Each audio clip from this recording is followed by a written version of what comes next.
All right, folks, I want to welcome our guest tonight, the one and only Doug Hajicek. Welcome to the show, man.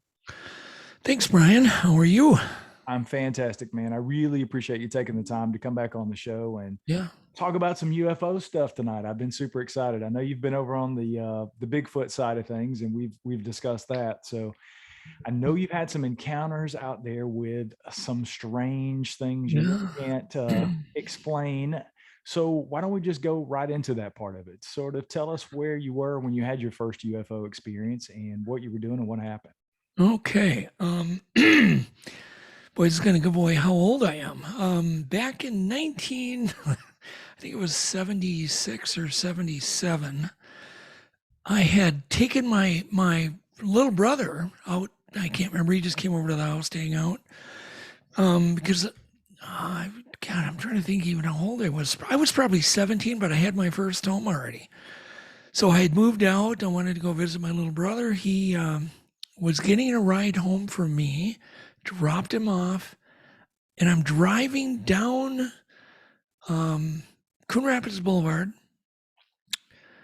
in a city called Coon Rapids, and I see up in front of me, Brian, a light that I thought was I don't know, like a street light, a new kind of fancy street light they had put out over the intersection at Hanson Boulevard and Coon Rapids Boulevard. And so I just thought, God, that's really sparkly and pretty. Oh man, they really spent some bucks on this intersection lighting. And I kept driving and I kept getting closer, and it was so bright I could hardly look at it. And I just kept driving forward, trying to figure out what I'm looking at. And all of a sudden I realized that there was an object above the intersection. And the object was kind of an orangish, I could see a dome on it, kind of a glass dome, but we're not talking that big. We're talking, UAP size. Maybe 4 foot in diameter was all. So we're talking a long time ago. I mean, there were no drones back then. Let's put it that way. And so immediately I thought, oh, somebody's hoaxing me. It's got to be some kind of balloon, or, you're just, your mind is racing. But I just kept going forward, feeling actually a little embarrassed that I was going so slow, because if this is a hoax and there's people on the side of the road, they're going to be laughing their butts off. So I just kept approaching. Finally, I approached it. And then when I looked up at the object, I realized this is no hoax. I mean, I could clearly see the weight and mass of this object.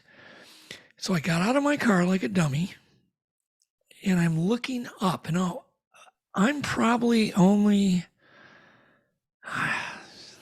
so long ago, 6-7 feet from it.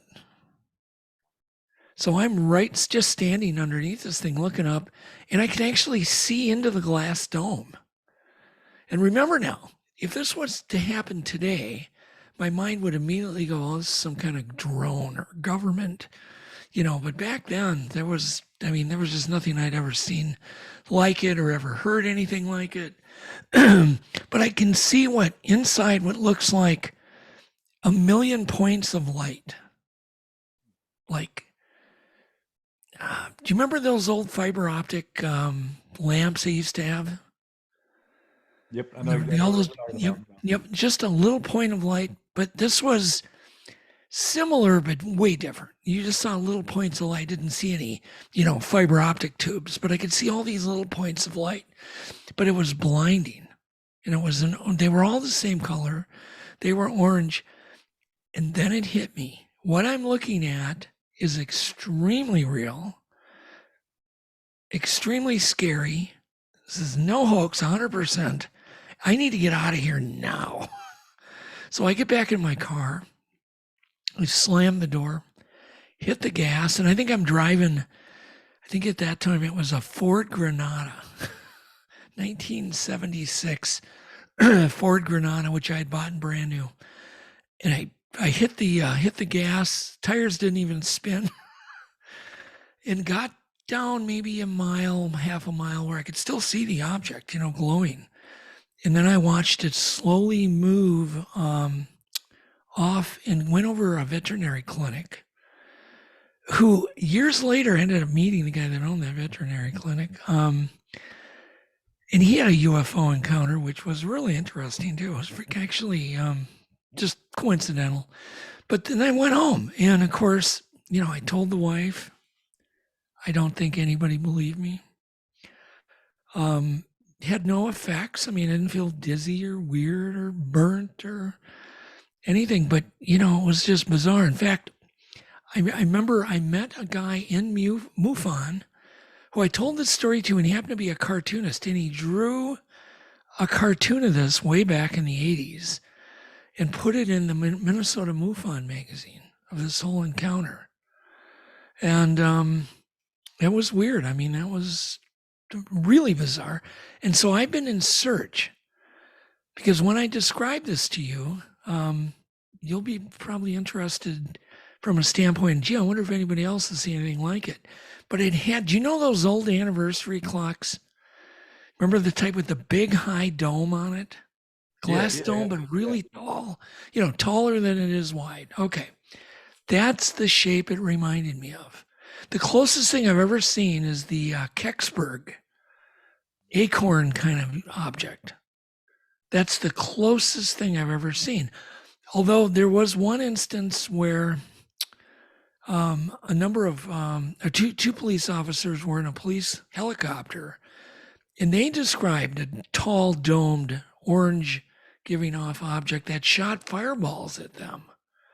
And of course, they went, oh, it's a Chinese lantern. And, and what I saw was 4 foot in diameter with a beautiful crystal clear dome on it. A lantern would never have been, so bright you couldn't look at it. I mean, it was really sparkly and bright. And I visited, that area many times. Never seen anything like it, probably never will. But that was my first encounter. But something happened kind of strange. I don't know if it's weeks, because I didn't care. Back then I just didn't care if it happened weeks or months, but it was in that same time period. I woke up in the middle of the night. I felt I was being watched, and looked, and whether it was a lucid dream, I don't know, but there was a cloaked, or like a cloak, or a hooded, I don't know, I'm not even sure what you'd call it, a kind of a hooded robe standing at the foot of my bed. And I remember immediately thinking, wow, your eyes are really wide set. And remember now, once again, this is before any gray alien stuff. I mean, there was nothing like gray aliens, or, Communion hadn't come out yet. But I remember seeing these really wide set eyes that just actually reminded me of I remember thinking, God, that reminds me of my cousin Eugene, because he had wide set eyes. And then I looked at it and stared at it, and it didn't do anything. It just stared at me. And finally I leaped out of bed to go for the light on the wall, which I did. And I didn't even look at it. I just leaped past it and turned the light on, and it was gone. Never had anything like that happen since, ever. The only entity I've ever seen, in one of my homes. But it was definitely real. I mean, there's no way it could have been a dream. It was far too detailed. Me thinking about my cousin Eugene, and then later on in life, seeing the gray alien photos, and I pictured a gray alien in a hood, and I'm like,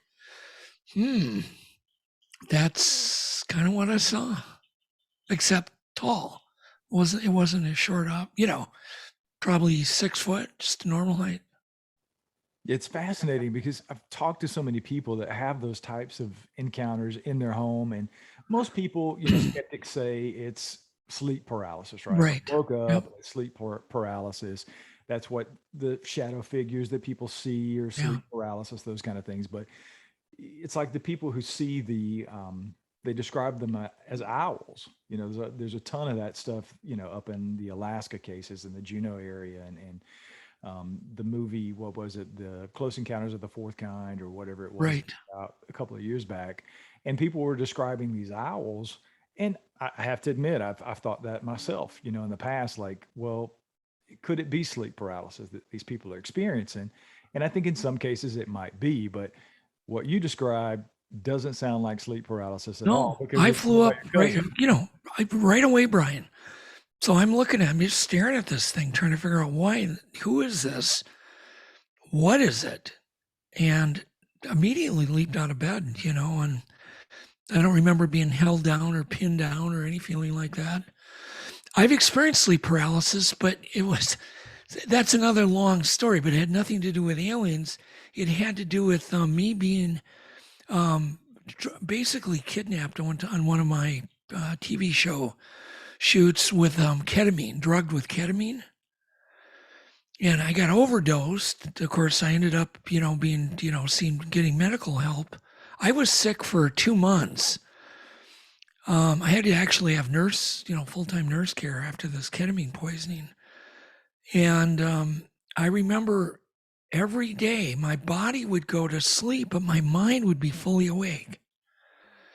And you could feel the heaviness of your body. I'd be in a car.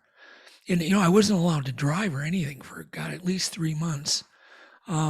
Because this ketamine would absorbed in my fat cells. I got such an overdose of it that it had absorbed in my fat. And so every day, the ketamine would come out and play. And I knew exactly when it happened. I'm like, oh, this has got to be what they're talking about with sleep paralysis, because it'd be in broad daylight. And all of a sudden, your body would go to sleep, your brain's awake, and you feel how hard it is to breathe. When your body is sleeping, I'm going to tell you, you're going through some serious trauma.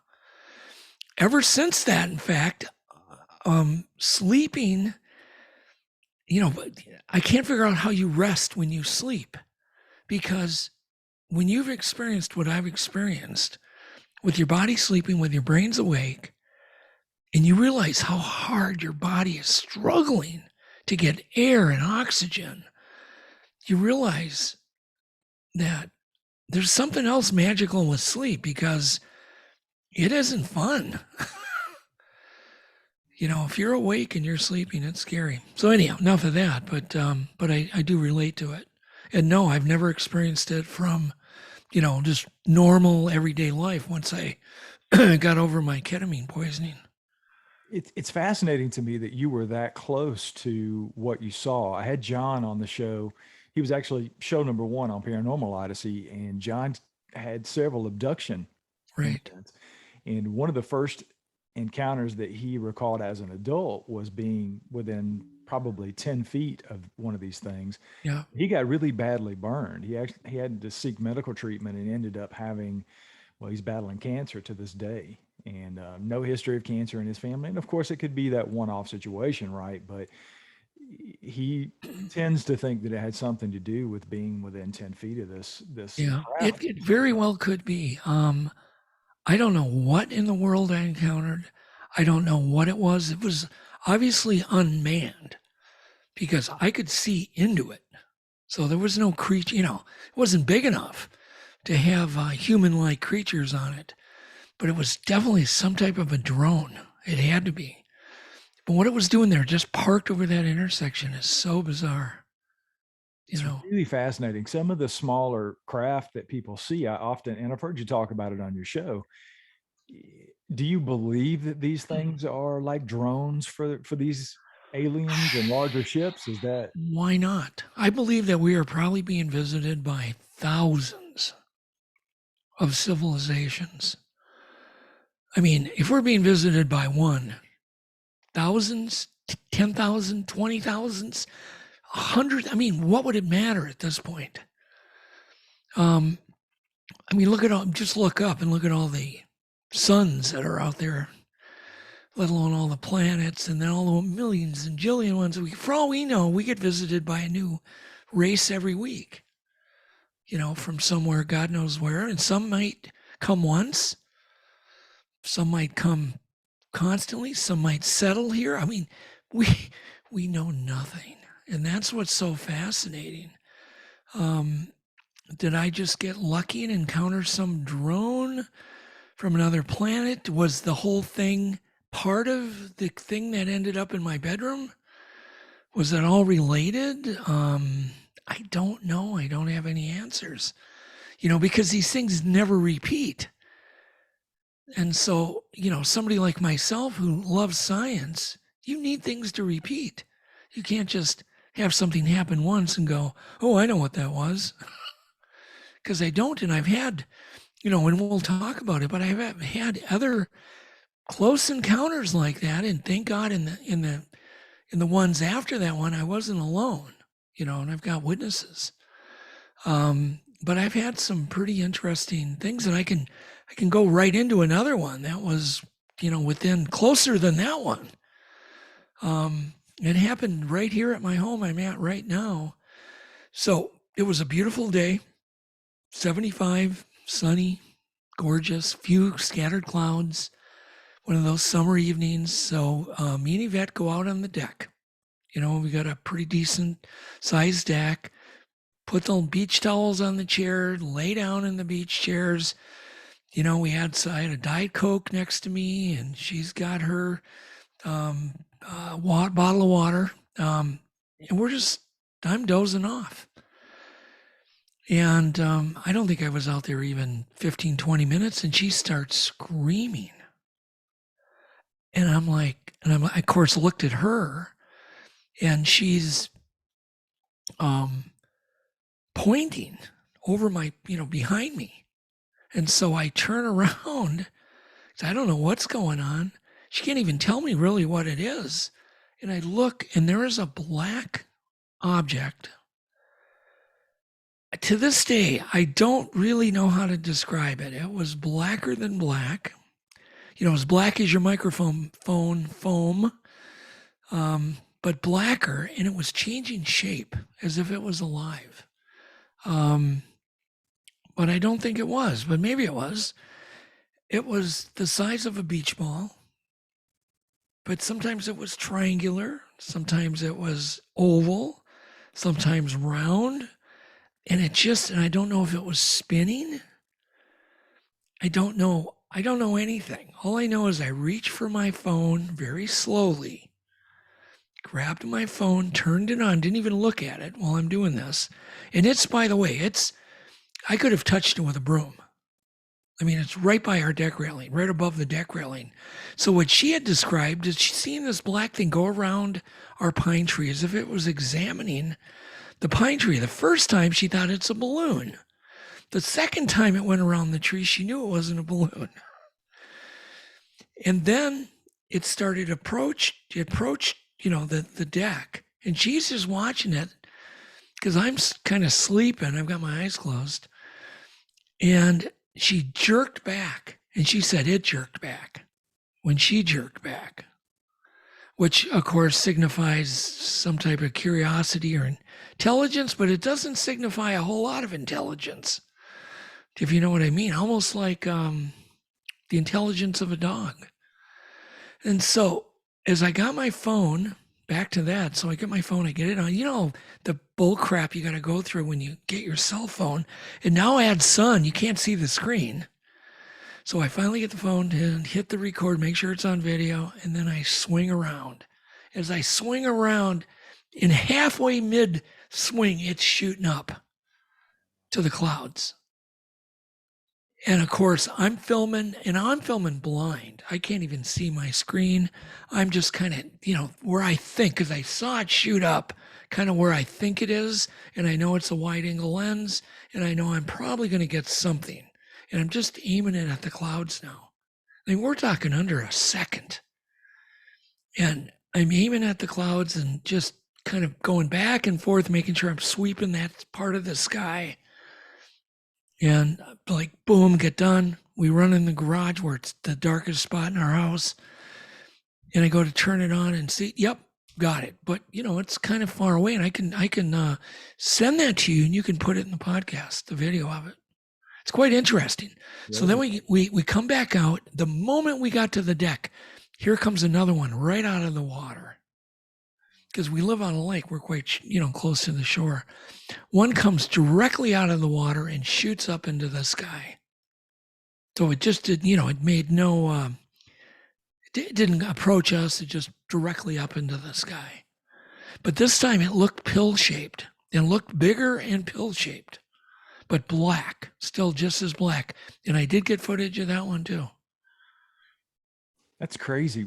I wanted to ask you about the USOs. I've always been sort of fascinated with those. I mean, people see things in the sky all the time, Right. but Yep. tons of people see these things underwater. And there's all kinds of conspiracy theories, and I've had my own, right? Are these things building bases underneath the water? Are they in the inner earth? What's going on here? I mean, do you have an opinion about, I'm sort Sure. of speculating, but what do you think about that? Well, I mean, there could be many reasons. And I have a really interesting story about, I've got two of them actually that involve water. Okay. So one, they could be collecting life underwater. There's an abundant amount of life.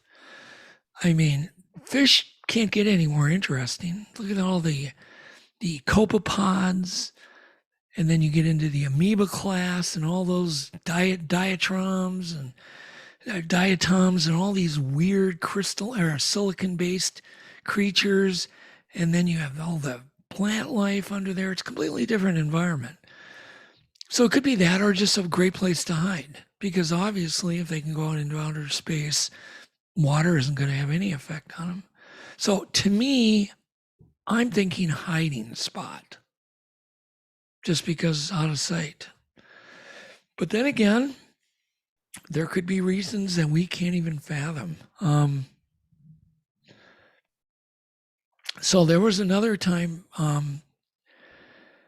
let me try to think what year. It would have been probably about 2004.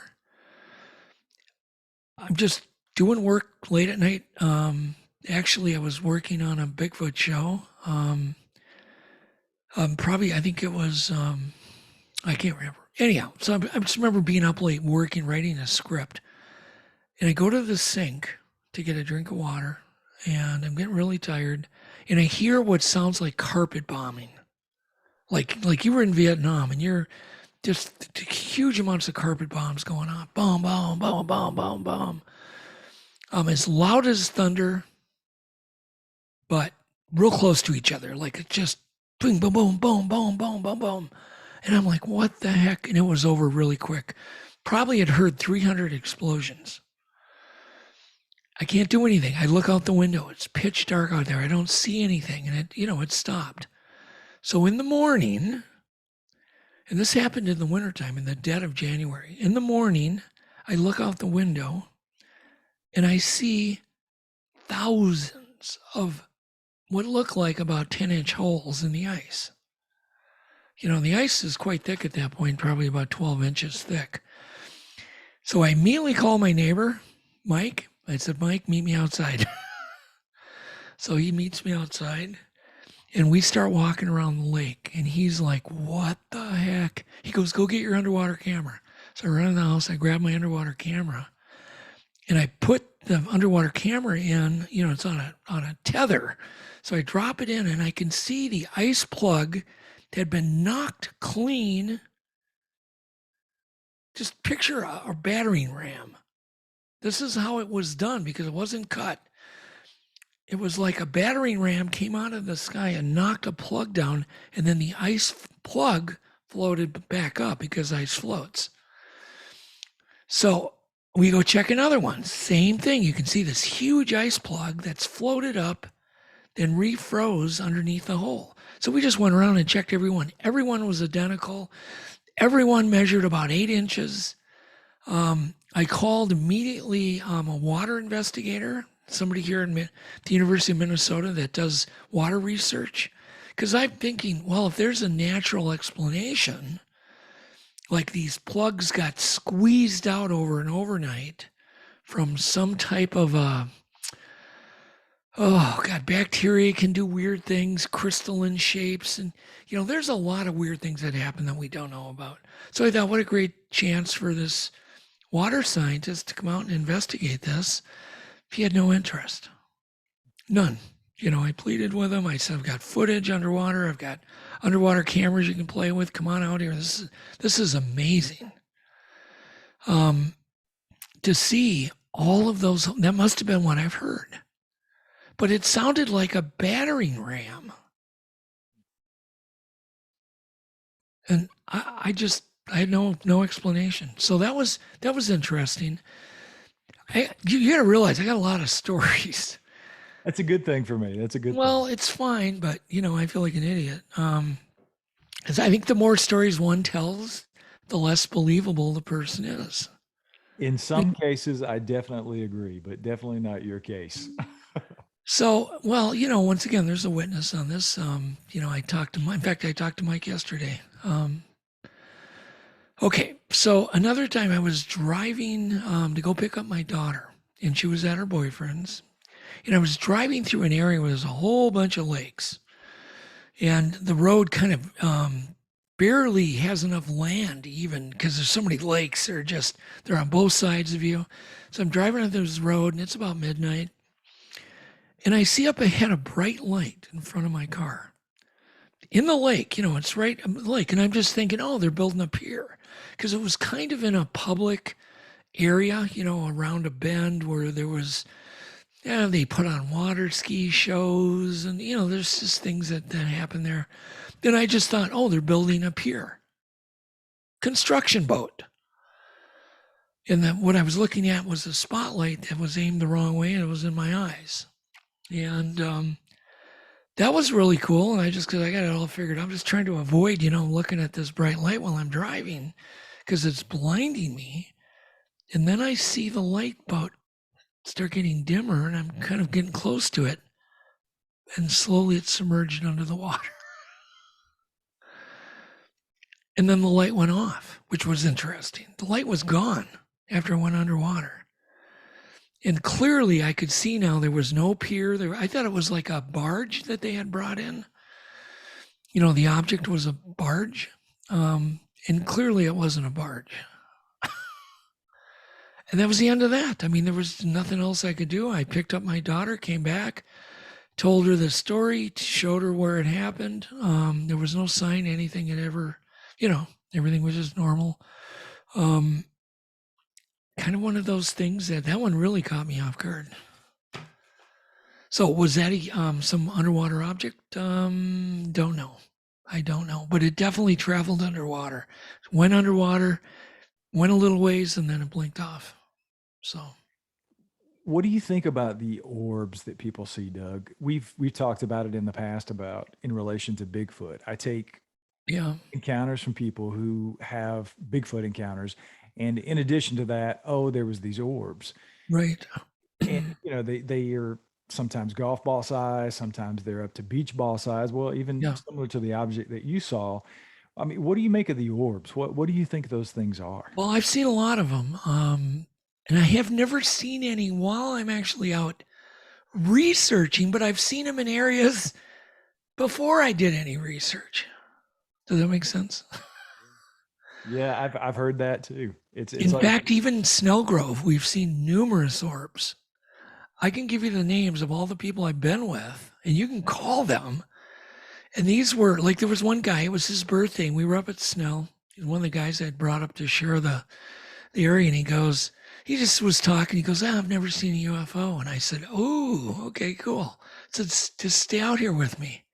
Just commit. You'll see one. And so I said, I don't think I remember one night I didn't see at least one out here. And usually they'll come so low, they'll go right into the treetops. They'll be 10 feet above the treetops. And they'll swim. The ones up at Snell would be these bright white orbs. And they would swim. I mean, go dramatically to the left, dramatically to the right, and just be really silent and just barely clear the treetops. Well, it was on that same trip that me and my son Josh saw a red orb. In fact, we talked about it yesterday. We saw a red orb rise up out of an island right out in front of the cabin and then go back down to the ground again. But anyhow, to get back to Don, he saw his UFO for his birthday. He was real excited. We had one. I said, "Oh, here comes one." And you could just see it. I mean, it's 100 feet above the lake, just heading right for us. And that's one thing I've noticed about orbs. They usually will head towards you. You know, they'll usually make a pass by you before they head off into the woods. You know, and of course, you know, Snell is kind of famous at this point for its Bigfoot encounters. And I've seen 50, 60 orbs up there, up at Snell. And these aren't, you know, once again, I want to qualify. These aren't satellites, you know, these are close, beach ball size, bright, extremely bright. They don't seem to light any of the trees up when they pass.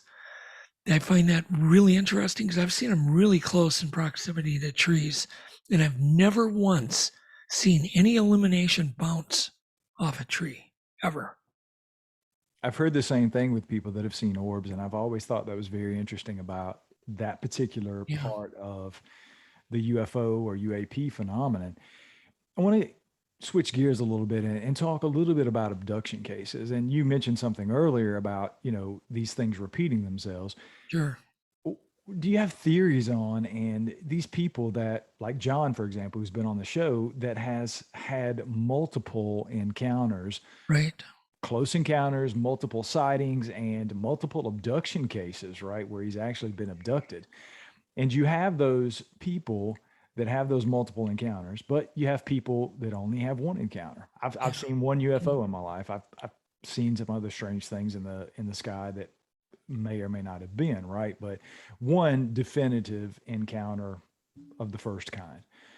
So that's a long-winded question, but what do you think about people who have had multiple encounters? And is there some sort of correlation? Do you think these people are being tracked? Because I've heard these things in the past, and people have these ideas that people are tracked, their families are tracked, because it goes multi-generational at times. Do you have any thoughts on that? What do you think about that? Well, if I had a buck for every bear I've tagged or fish we've put a transmitter in, so there's kind of your answer right there. I mean, I've done it myself. So we've tracked wildlife on a regular basis, you know, with these telemetry. And I've even, you know, we've even done surgery in bass and put transmitters inside them. So I guess that's an alien implant, correct, to the bass? That would be true. Yeah, now, let me ask you this question. And again, we're speculating, obviously, but sure, of course. Why do you think these beings would travel, in theory, from another solar system or as far away as we can imagine, if they're not interdimensional, to tag John in Pennsylvania? Yeah. You know what I'm saying? Sure, because we're all very much individuals. For instance, let me just talk about bass for a minute. So one of the studies I was involved in was putting transmitters on bass when they had been caught at a bass tournament, brought to a whole new location in the lake, and then released. We wanted to see whether they went back to their home territory, because after all, they're bass. How big can their brain be? You know, can they migrate back? Would they adapt to the new area? So, I mean, and I could think of probably 100 questions I would like to know about bass.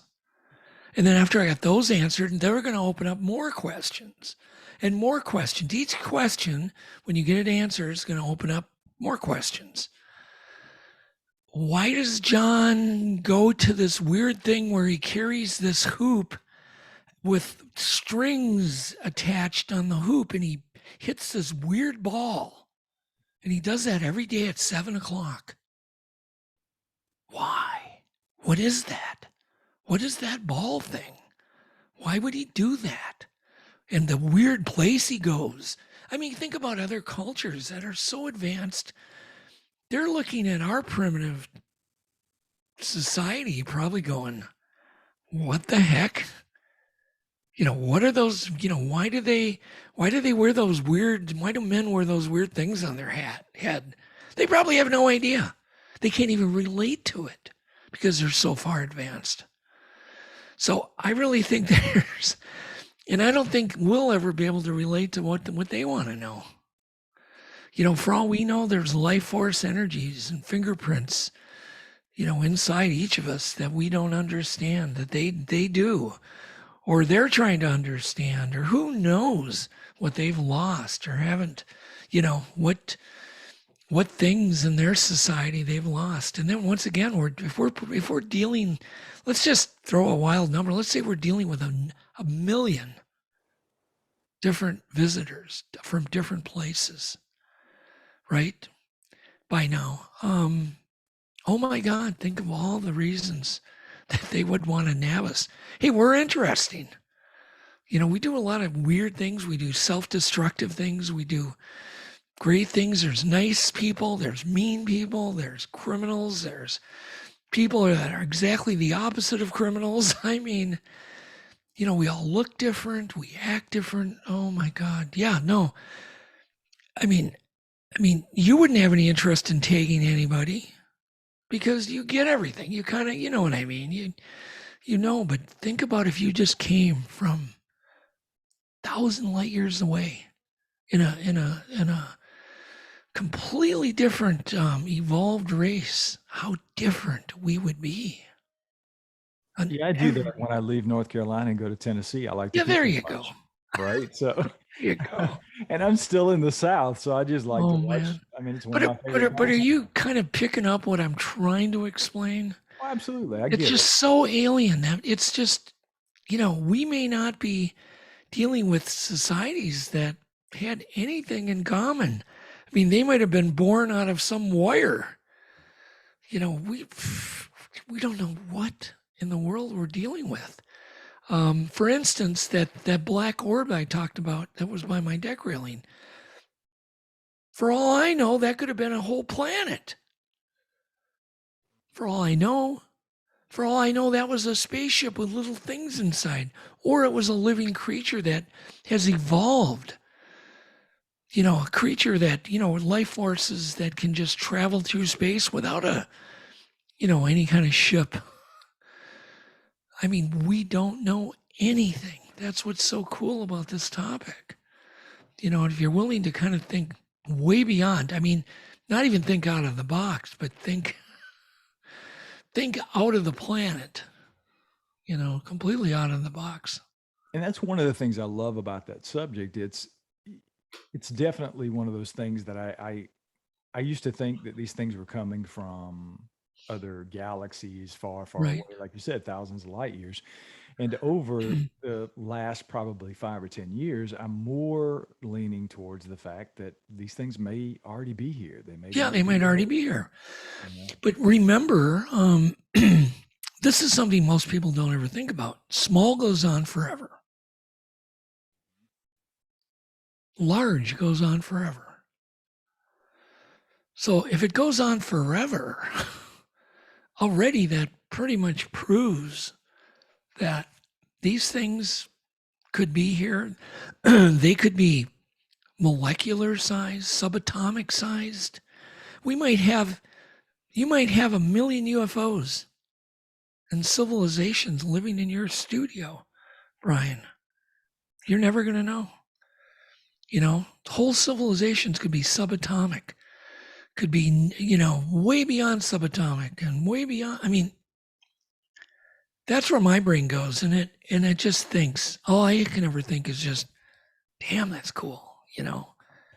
And that's one of the reasons I love to talk to you, because I love the way your brain works. So let's talk a little bit about disclosure. That's been the big thing over Yeah. the last couple of months, is, this big disclosure that the government was doing. And I used to be a government employee, and I've said on the other show before, Yeah.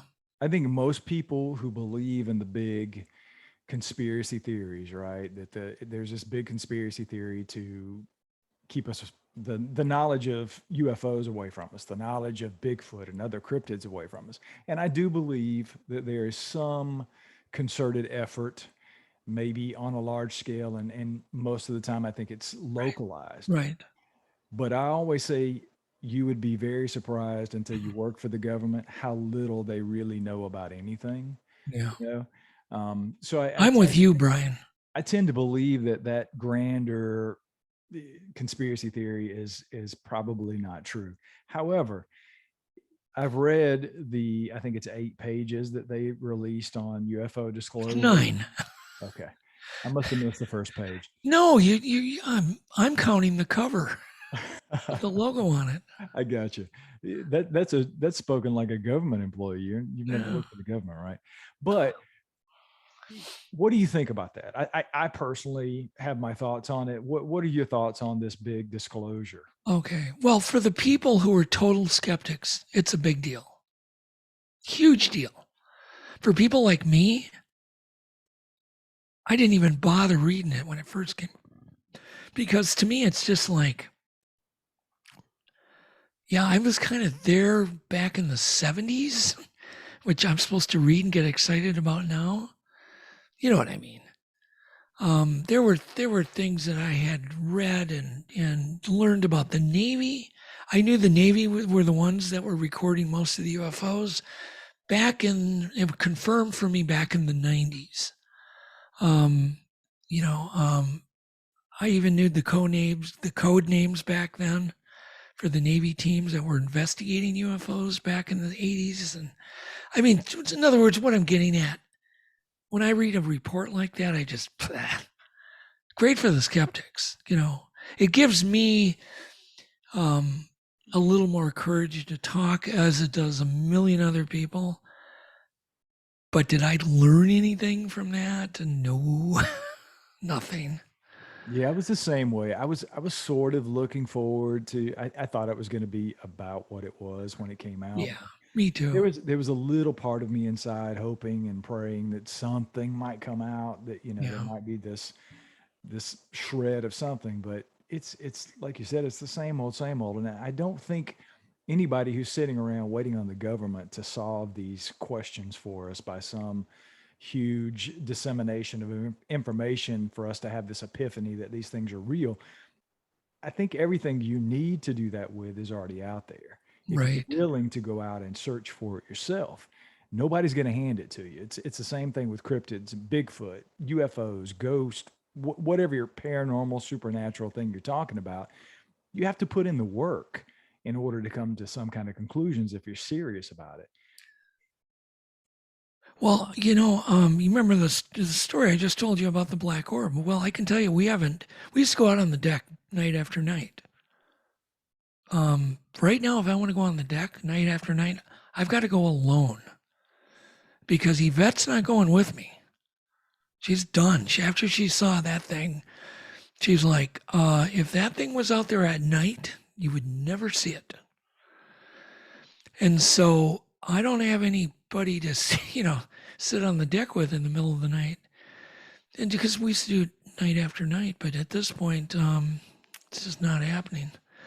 So as far as disclosure, oh my God, you could just go out and look up, go out and spend a little time. I've seen enough UFOs. Probably I could count on a few fingers that when I wasn't actually just trying to see them, like the black orb or the thing hovering above the intersection. And then we saw some recently here, some pink orbs. Have you heard anybody mention pink ones? No, that's a first. Yeah, we were driving. It was in the wintertime. It was the last winter. We're driving down the parkway, and all of a sudden we see these two Pepto-Bismol bright fluorescent pink orbs traveling together. They didn't look that small. And of course, I pulled over to watch them. Another car behind me pulled over, and we just sat and watched them. They came right up to my car, of course, 50 feet, 70 feet in the air. And then they stopped for a second. One zipped off and one blinked out. That was it. I've been looking for somebody to describe these bright pink orbs, and I haven't talked to anybody. I've seen blue ones, beautiful blue ones. I've seen red ones. We were driving south on Highway 10 in about Elk River, or a little past Monticello, where there's a nuclear plant, actually. And I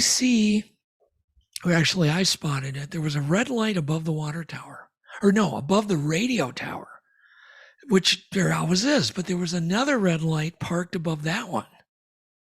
And I said to Yvette, I said, keep your eye on that second red light up there. And then it took off. And I did a U-turn and we chased it. We chased it for about 20 miles. And because it came down low, probably maybe 150 feet above the highway. And so we just barreled down. We chased it around a golf course. And then it finally zipped off. But we kept up with it for about 10 miles. But it was bright red, like a taillight colored orb. So yeah, we've seen our share of orbs. And then one more orb that I'd love to get out there because maybe somebody else can verify that they've seen something like this, and that's a sparking one with sparks coming off it. And while it's sparking, it's changing colors. We were driving on Highway 52. We were near the Anoka County Airport. And here comes basically, it came out of the airport direction and came over the car. It's like right out of Buck Rogers with the sparks. It was changing colors, went into the forest, and it was kind of on a descent. But I mean, it was going slow. I mean, 5 miles an hour, 6 miles an hour. And size of a basketball, maybe a little smaller, but the sparks were just, it was shedding these sparks and they were hitting the ground. Very weird. I mean, I've seen, then there was another big sparking one I saw back, I was in Fayetteville, North Carolina. And heading right to Fayetteville, and everybody in the car saw this giant sparking orb. It was also changing colors, but this thing was massive, Brian. I mean, an arm's length size of the moon, full moon. And we ended up going to the location we were, and there on the news, they were looking for what they thought was a plane that had fallen, or somebody had reported a plane crash up in Raleigh, which is, I don't know, 80, 90, 100 miles away from Fayetteville. And so I thought, well, at least somebody else saw it, obviously. And they saw it from Raleigh. So that gives you an idea how big it was, and this one clearly was huge. And people could say, well, it was space debris. No, I can tell you, it matched exactly the little orb we saw that we were 20 feet from, except this was massive. And we were probably thousands of feet, thousands and thousands of feet from. So it's just, high strangeness constantly. It's wild, and I've always been fascinated. You mentioned Kecksburg earlier. I've got Stan Gordon coming on the show later this month. Yep. Well, sometime next month. My dates all seem to run together. But I've got Stan coming on. I can't wait to talk about the Kecksburg incident. But some of the more recent huge sightings, I mean, it's one thing to see an orb on your deck with your wife, right? But there's so many documented cases of these enormous ships, for lack of a better word, that hundreds, sometimes thousands of people see, and there's really no explanation for it. And so many people get so much evidence. And for people who are still skeptical, and I think the skeptics and certainly the cynics are a lot lower in population than they used to be surrounding UFOs in particular. But when it comes to other cryptids and things like Bigfoot and things like that, I think it's still way more fringe than the UFO subject. But there's so many people that still don't believe that UFOs are real. And by definition, obviously, an unidentified flying object can be me throwing a Frisbee and you catching a glimpse and saying, hey, what was that? Yep. But I think the problem with some people is if you say UFO or whatever the case may be, it means alien, right? So it's tough for me, somebody who believes in this, to have conversations with people who don't believe it. I mean, I don't even know where to go after that. It's like, what else do people need to see? Are they waiting on the government to tell us, hey, this is real? Well, I can tell you if they're, if you're not either really lucky and if you're not looking, you're never going to see anything. Why would you? If you never look up, you go to the store, you get in your car, you go to the store, take a drive at night, you never look up, you're never going to see anything. You have to be looking up. That's kind of the key. And that's one of the funny things. I had a guy I had him on Sasquatch Odyssey, and he told a few things about UFOs, and then he came back and Right. did a full UFO show. And that's one of the things I asked him. I was like, there are people, Stan Gordon, for example, who has done this stuff for 5 decades and never seen a Bigfoot, never No, seen a UFO. nope. And yet It's shocking to me. I mean, to me, I'm still sorry. That's shocking. But does he go out nightly on his outside and stargaze? I don't know. Good point. Very good point. Probably not, because he's too busy reading reports, right? And reading emails from people who have seen things. So ask Stan how often he goes outside and stargazes. And that was one of the questions that I asked this kid, because people had a hard time, because he told some really out there stories, right, in relation to Bigfoot and UFOs. And I said to him, why do you think it is that you've had so many encounters? And I'll ask you the same question. And I already know the answer because you already given it to us. And it was the same answer he gave. He said, I don't know, Brian. I think it's just because I'm looking up and I'm constantly observing the sky. Well, once you have an encounter, like I did back in the 70s, at that point you're hooked. Your head's on a swivel constantly. Not only am I looking up, I'm aware of my world. I lecture people actually all the time. I mean, it's one of my things I do. I try to train people to be able to be aware of their surroundings. For instance, take a drive with somebody on a road trip, pass something really interesting, and then have them describe it. And they'll go, I didn't see anything. I didn't see it. So when I'm driving, I know what's behind me, what's on both sides of me. I know if I just saw a rock at the shoulder of the road. I know what kind of plants are in the ditch. I mean, I'm just, my brain is going just, and so I'm aware of everything. And so I've spent time with some people who I feel are worthy of being made aware of their world. If that makes sense, because they're brilliant, but yet they've never been aware of their world, and try to train them into being aware of everything. So there's nothing that's going to happen around them that they're not going to notice. So if there's a fox 1,000 feet out in a farm field, they're going to see it, because I hate being the only one always who sees that fox. I'm with you, man. That's the thing about being a police officer for so many years, is my observation skills. Yep. You know what I'm talking about. Tend to exceed most of the people around us. You'll say, hey, did you see that guy walking down the street with that huge knife? No. What are you talking about? Yeah, exactly. He was right there. But most people don't look up. They're in their phones. Well, they don't look up. They don't look left. They don't look right. They don't look at anything. They're just kind of just in a trance. And people really need to start being more aware of their world. And I think it would save a lot of lives too. I agree. And we think about the evidence that may have been missed over the years of people that were involved in and around things when it happened, and they didn't collect any evidence because they didn't see it, Yeah. Well, thanks so much, Doug, for coming on and sharing your encounters, man. What have you got going on? Have you got any projects in the works? I know you've got some things. I don't know how much you can tell us about what you got going on, but I know you've got some things coming down the pipe. Yeah, well, I'm working on Legend Meets Science. I'm pondering a UFO documentary, because the UFO documentaries I keep seeing keep going over the same stuff over and over and over and over again. And it's starting to drive me nuts. And I'm thinking of doing a very active documentary, because there is a lot of science that can be applied. It's just nobody's doing anything. There's no active research, and or if they do spot something, there's nothing they're doing with it. There's just so many things that can be done, and I'm starting to get the itch to do a UFO documentary. We're still doing pre-production on Legend Meets Science.